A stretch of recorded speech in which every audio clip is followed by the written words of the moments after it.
Just as doctors require a patient to sign an informed consent document before a high-risk surgery, technicians also use a Repair Authorization and Risk Acknowledgement document when a repair has a high chance of resulting in total failure of an appliance. I asked the owner of this LG panel, Panasonic TV, to give an oral acknowledgement before proceeding with the repair, but he refused. Should I go ahead anyway? To understand why I did that and if I carried out the fix, you need to see the whole picture first. You see, this Panasonic Android TV came in with a blank screen problem.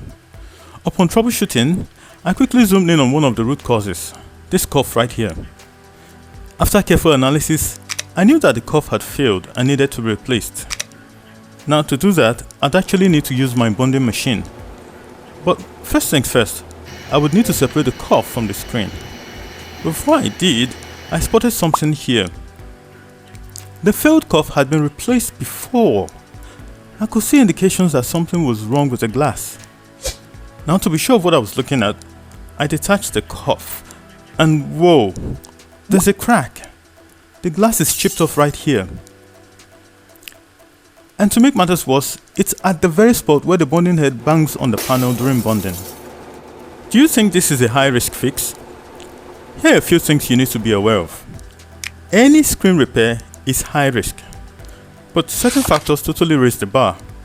1. The size of the screen, and 2. The repair requirements, and 3.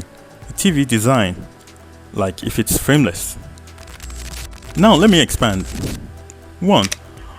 All sizes from 55 inches and larger can be a lot more risky to handle, particularly if you have to carry the panel out of its backlight casing for the repair.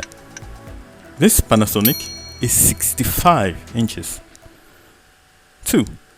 In regard to repair requirements, if I only needed to replace a capacitor on the panel's source PCB, I'd simply place it face down with only the back cabinet removed and do the fix. Easy peasy.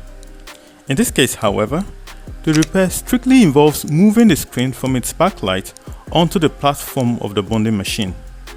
3. This is also a frameless TV that requires careful separation of the display, which is usually glued to the chassis.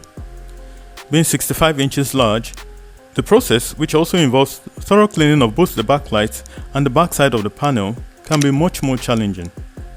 You get the picture now, huh? After speaking with the customer, who thought I was simply making excuses, I decided to go ahead anyway. I ignored the risks for the following reasons. 1. The TV had no picture in the first place, so the value of its screen was almost negligible. 2.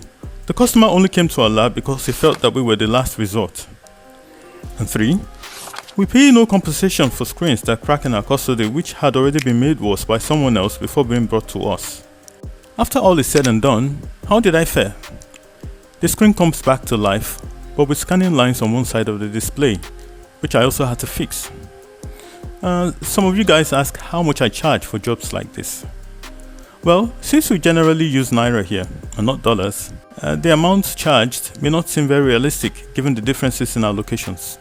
I simply state the amount as a percentage of the cost of a replacement. In this case, I accepted a payment much less than I had charged, well, for the 5%. What do you think? Was the payment worth the risk? Please leave your thoughts in the comments and don't forget to leave any repair questions, as you also like, subscribe and share this video. Thank you so much for watching till the end.